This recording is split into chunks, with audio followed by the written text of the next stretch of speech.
You're cool.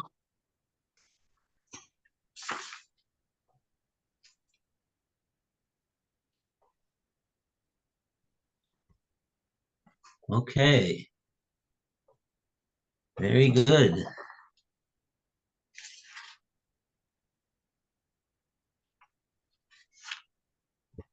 So, Lou, would you like to start off the reading for today?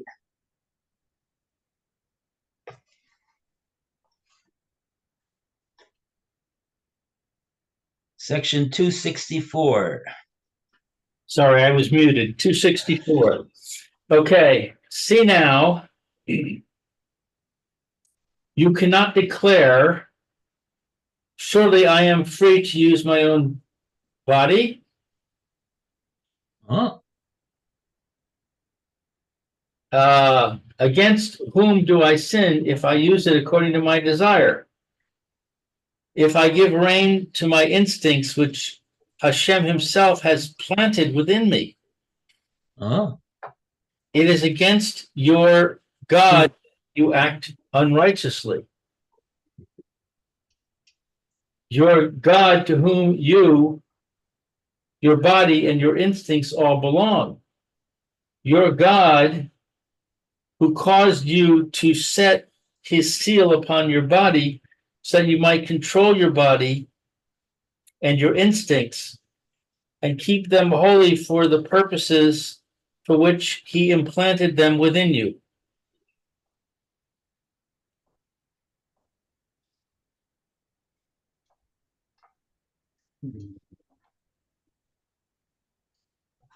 So let's see.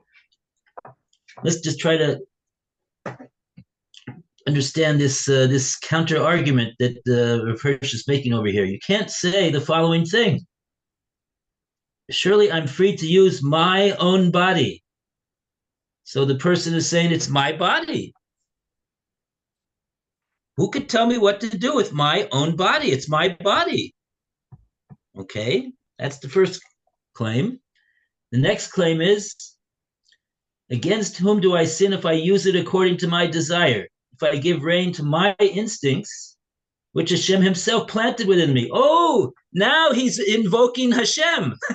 All of a sudden, before it was his own body, had nothing to do with Hashem, and now he's invoking Hashem. He's saying, "Good morning, Mayor." Good morning. Good morning. Now he's bringing up Hashem. Hashem gave me these desires. So, so therefore, what? So if Hashem gave me the desires, so then that means that Hashem has to allow me to use those desires that He gave me in the way that I want. Okay.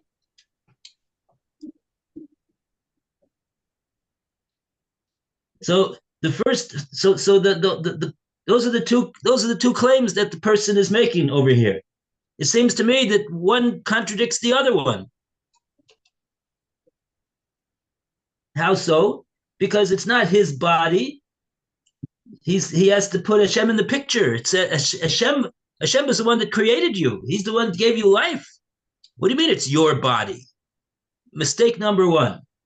And number two, it's his whole claim that it's his body to do what he wants. Then in the second claim, he contradicts that because he says Hashem is the one that gave me the instinct. Oh, Hashem gave you the instinct. He also gave you the body too, fella. So I'm just trying to take down this. It doesn't even make. It's not even a logical argument. He's contradicting himself with all of his claims. Anyway.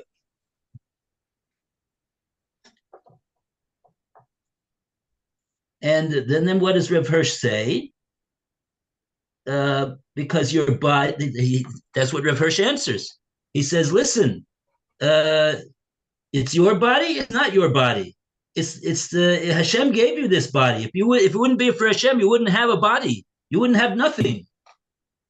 And your instincts, yeah, true. He gave you that. He gave them as well, but they belong to Hashem because he's the one. Why do your instincts belong to Hashem? Oh,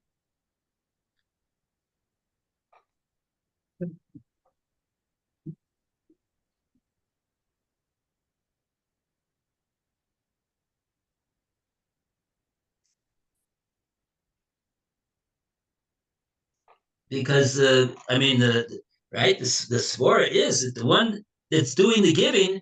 He's the one that can dictate how the thing which is given is to be used. No, every parent knows that, right? He'd like to be able to do that also. Instead of just giving money, he'd like to give the money with strings attached. but but that's really the yashrus, is that the one that gives the money, the one that gives the life. It's only proper that he's the one that has the say in how the life is used. Not illogical. Okay. But anyway, Rav Hirsch says more than that. He says Hashem gave you the instinct to use for kedusha, because that's why He created you all together, to pursue kedusha, not to be an animal. Hashem's got plenty of animals in the world, but He created you as a man, so He wants you to be a man. So this is the way that you got to be a man. So therefore, that's the argument. That's the reasoning. It's only reasonable that we have this mitzvah of bris milah.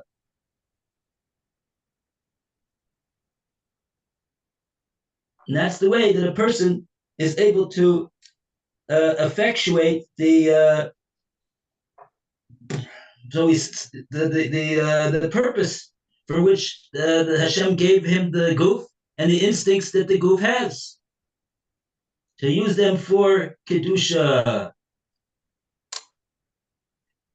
And so therefore, that's so we see something over here. We see that that's what a bris milah is all about. The mitzvah of bris milah is about kedusha. It's about using his physical instincts for the Ratzon Hashem. Okay. So now we know what the bris milah is all about. 265. And we go to Roy to continue. To keep this seal of the covenant as something holy is fundamental to the eternity of your people. Fundamental because then the animal in Israel cannot gain mastery, a mastery which results in a degenerate people being effaced from the ranks of the nations, however enfeebled the latter may be. Because this seal of the covenant is fundamental, sinful parents may raise worthy children in every freshly blossoming generation. A new garden of God can bloom, to which the Spirit of God, estranged from the erstwhile degenerate age, can betake itself again. Goodness, I don't know if I read that properly. Anyway. I think you read it I think you read it the right way. Thank you. Desecration of this seal of the covenant brings in its wake an ever-growing bestiality in the spirit of man, brings in its wake a crippling of the human body, a degeneration of the race, and a corruption of the family. It bequeaths the maladies of the enfeebled parents to the even more debased weakling grandchildren. and in a body strong in holiness. Does the Spirit live strong, holy, and mighty? Wow. That paragraph packs a wallop. Wow, wow.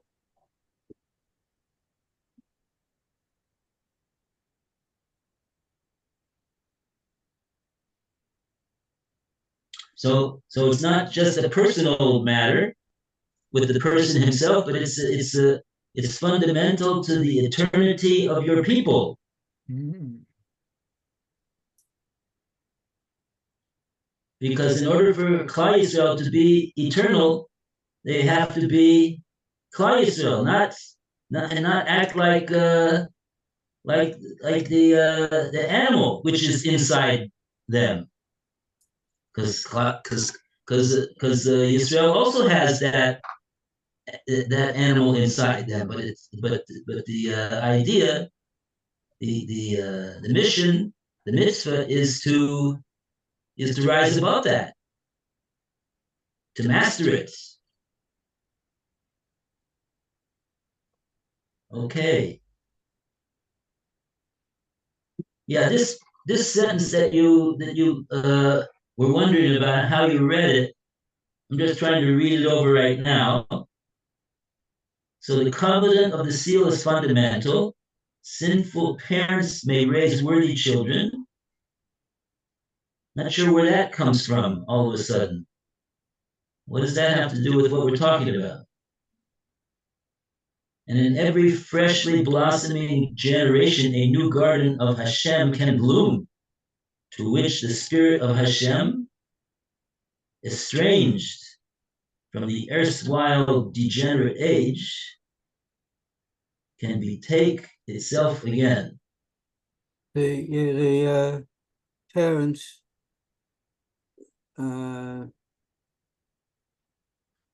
bring up their children in the way that they want to bring them up, which may not be a satisfactory way from the point of view of Jewish code. It's a responsibility of the parents to ensure the proper values are passed on from them to their children. I think that's what it's saying.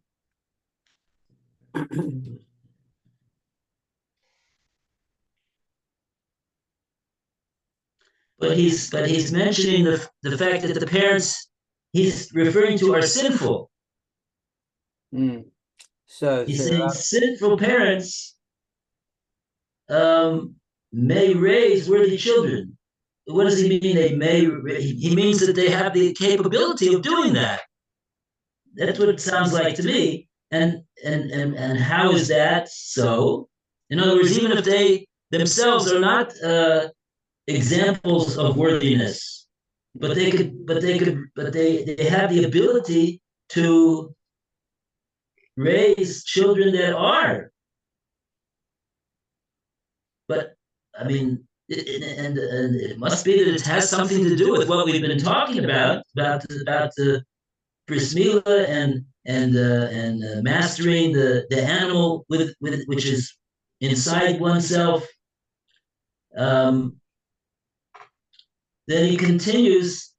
Every generation is can blossom afresh. A new garden of Hashem can bloom. It's just because a person has parents that are not doing what Hashem wants, that doesn't mean that the children have to follow suit. There's always a potential for a freshly blossoming generation. A new garden of Hashem can bloom. It's very nice. I'm just trying to figure out what it has to do with bris milah. The parents are aware probably through Bruce Miller, because their children probably went through it, so they're aware that it's happened and that and what it's about. So they know, even if they themselves don't practice proper Yiddishkeit, they know. They're aware. Okay. In other words, and the fact that they're choosing to bring their children into the covenant of Avraham Avinu and give them a bris milah, this is starting their child off on the derech of which has the potential maybe. Okay. And now what just a point of information over here. What is this word erstwhile doing over here? Estranged from there's a new garden of Hashem that can bloom with the spirit of Hashem, and it's estranged from the erstwhile degenerate age. Erstwhile, I think, means that which is already or like already entrenched. I think so, or something like that. Mm-hmm. You got it there, Maya? Yes, it means former. So you're right. Yeah. That's all. That's, yeah, that's better.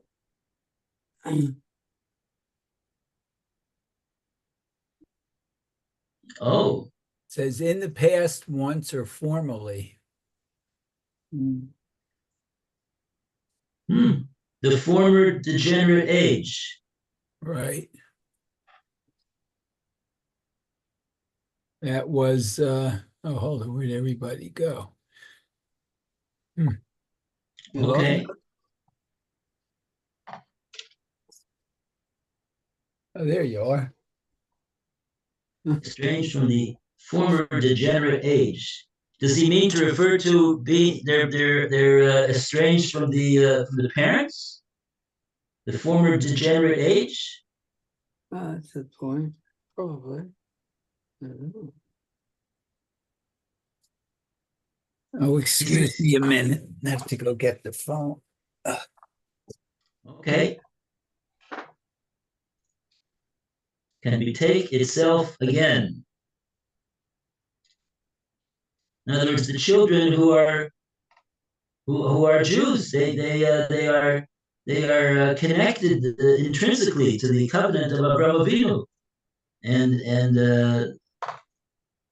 they can enter into that covenant and go down that and fulfill that mission and pursue that a new generation. Okay.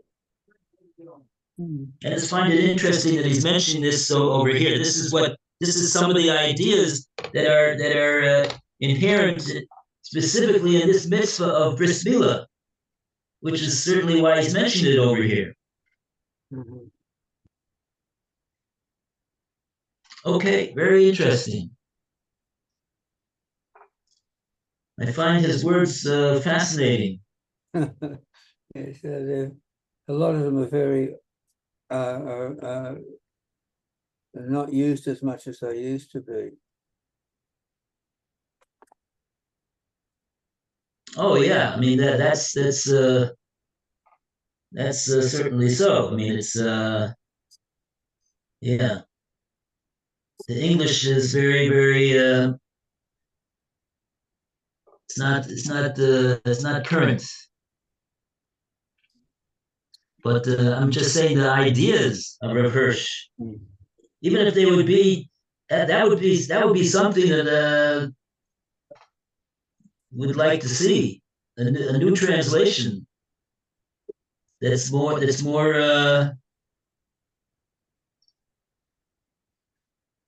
but just we can still see from the mean, it is English. We do understand. As long as it's got a dictionary and everything, we can get an idea of what's being said. His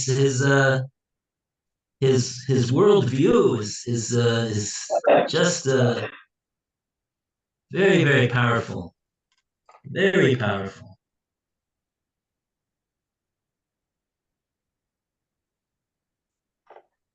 Wow. And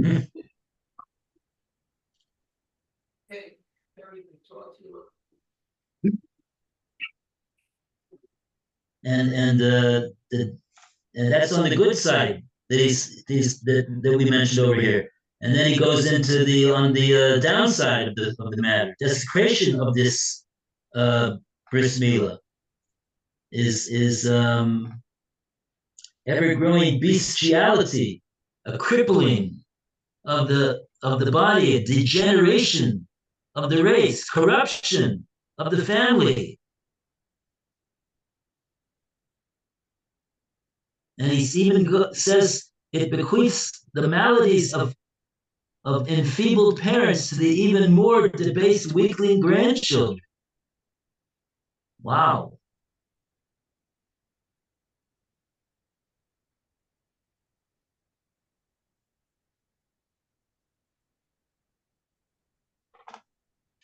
Striking. Okay. Wow. I'm just thinking right now of Hirsch. Wow, when did he live? He lived The 1800s, I think. No? So we're talking about almost 200 years ago. Yeah.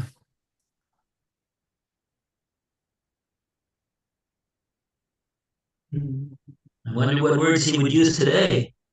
No, well, that's true. Okay. 266. And we go to whose turn is it now, Mayor? Yeah, talk about it says, every freshly blossoming generation. So my son's bris was on a Shabbos. Oh, And it was really? questionable because he had Billy Rubin, whatever. But it ended up, you were able to get a moil to come to Edison and do the bris. So There was no moil in Edison, New Jersey? well, there was a person living there who was practicing to be a moil under a moil, and he invited him to Edison to help perform this bris. So anyway, ironically, it talks about blossoming generation of a new garden. So the next morning, he did the bris, cut the foreskin and everything, and we had it. And what I did, I buried it in my garden. And where it was buried, the plants grew even better. So that was what this reminded me of. So yeah. Okay, so it's my turn to read. We're at 266. Mm-hmm. Yeah, we just got a call. I just got a call from my son that my oldest grandson is graduating high school tonight. Mazel tov. They wanted us to know if we would come. Okay, 266. Therefore, did God declare, and I will establish my covenant between me and thee and thy seed after thee throughout their generations for an everlasting covenant, to be a God unto thee and to thy seed after thee. Wow, that's from Breshit 17:7. But it is incumbent upon you to establish my covenant, thou and thy seed after thee throughout their generations. And this is my covenant, which you must keep between me and thee and thy seed after thee. Every male among you shall be circumcised, and the uncircumcised male who is not circumcised in the flesh of his foreskin, that soul shall be cut off from his person, from his people. He hath broken my covenant. Wow. That's a very interesting pasuk, this last pasuk over here. And the uncircumcised male who is not circumcised in the flesh of his foreskin. What does that pasuk mean? The uncircumcised male who's not circumcised, as opposed to the uncircumcised male who is circumcised. It's a bit of a What's it? That is possible. You can have a circumcision that's done by a doctor in the hospital. It's not halakhic. Yeah, that's true. Is that what this pasuk is referring to? An uncircumcised, in other words, in Metzius. But I think though that let's take a look at this pasuk. This pasuk is intriguing. I never noticed this. So this double talk in this pasuk here. This is in Bereshis. Right. It's chapter 17, pasuk 14, I think it said.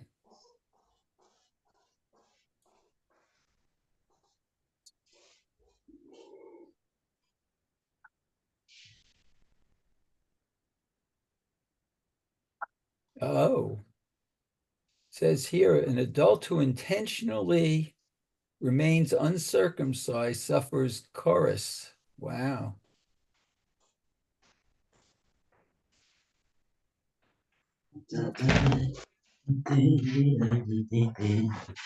So what it's basically saying, if your parents didn't circumcise you for some reason, you're responsible to have a circumcision. 17. We actually had a friend who converted to Judaism, who was actually a Marrano, from Marrano descent. And I think he had, like what Lou said, a medical circumcision, but they had to do a I don't know the exact procedure, but they did a Jewish, a spiritual circumcision on him as part of his conversion process. So I see. Just a little cut to let blood out, or what I don't know what it was. We never discussed it, but found it very interesting. Yeah, it's called Hatafas Dam. Oh, okay. Hatafas Dam Bris. Because his wife was also Marrano, I think, from Ecuador, but she was able to trace her lineage to Jewish blood. So I'm not even sure she had a conversion, or she might have, but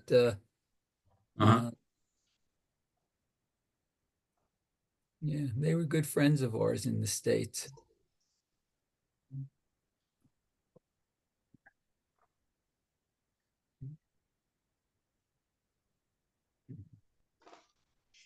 Oh. Orel Zachar, Asher Lo Yimo Espasar Orlaso.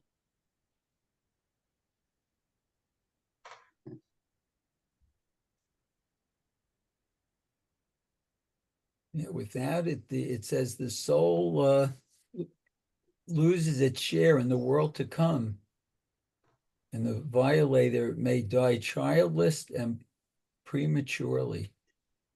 Wow.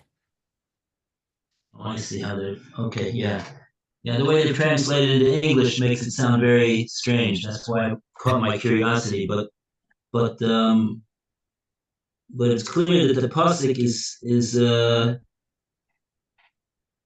not difficult. It's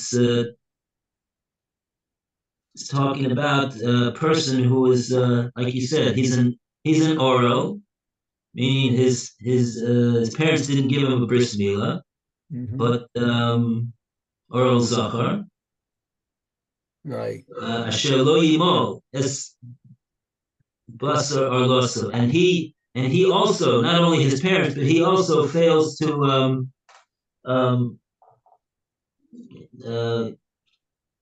undergo a bris milah. So it's pointing out that the person can't simply say, well, it's not my fault because, my parents just didn't give me a bris milah. Well, no, this is, when you become an adult, you're responsible for yourself, for yourself. You can't blame it on somebody else, even your parents. You have to be a big boy and you have to take care of things yourself. So that's what it's talking about. Even though he was originally, as he grew up, he was an oral. So it's not so yeah. Okay, that's the main point. Okay, good.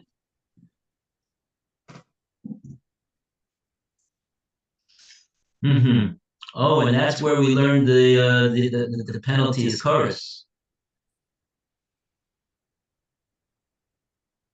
Yeah, it's a very unusual thing because generally we don't have a. I mean, bris milah is a positive mitzvah. Get up and do the mitzvah, and a mitzvah that involves getting up and doing it doesn't. Is the general rule is there's no chorus. Right. There's just called a bittul of a mitzvah saseh. All the mitzvahs that have chorus are isurim. Uh-huh. That's the whole Maseches Krisus.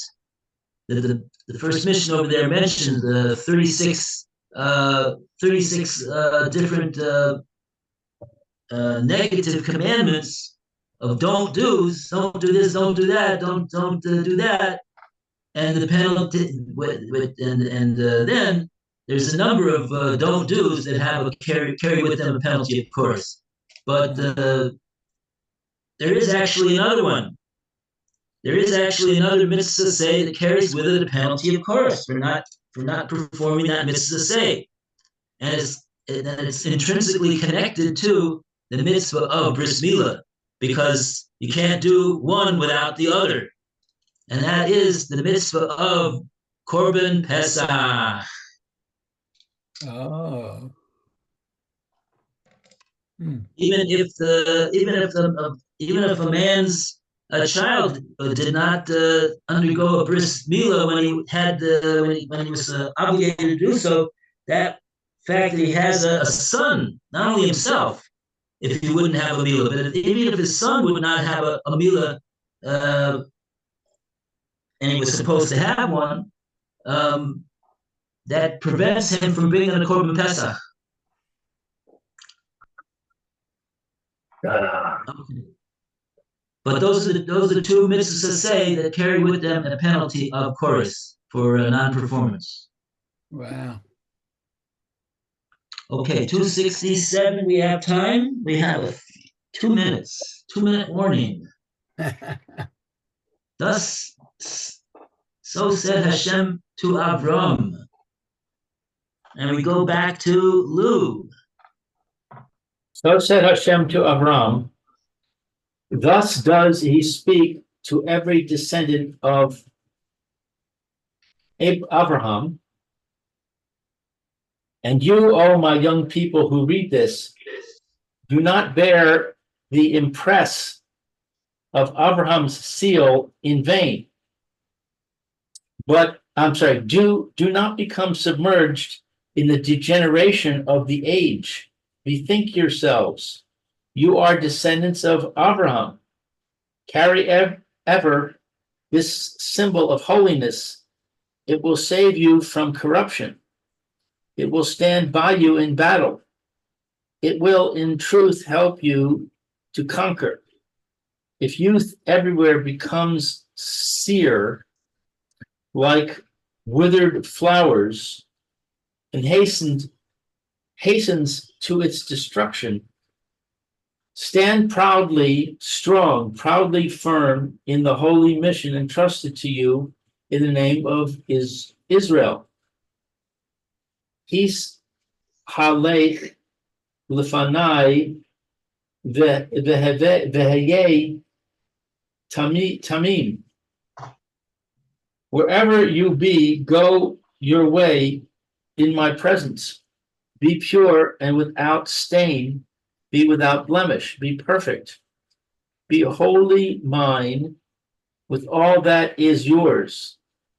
Thus does God call to you through the seal of the covenant whenever sensuality entices you astray.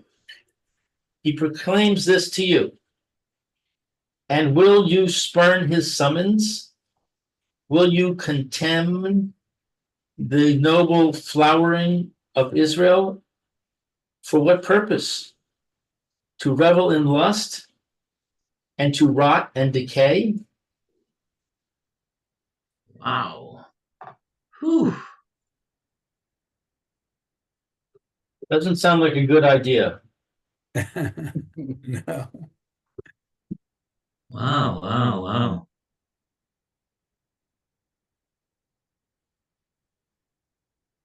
Hmm.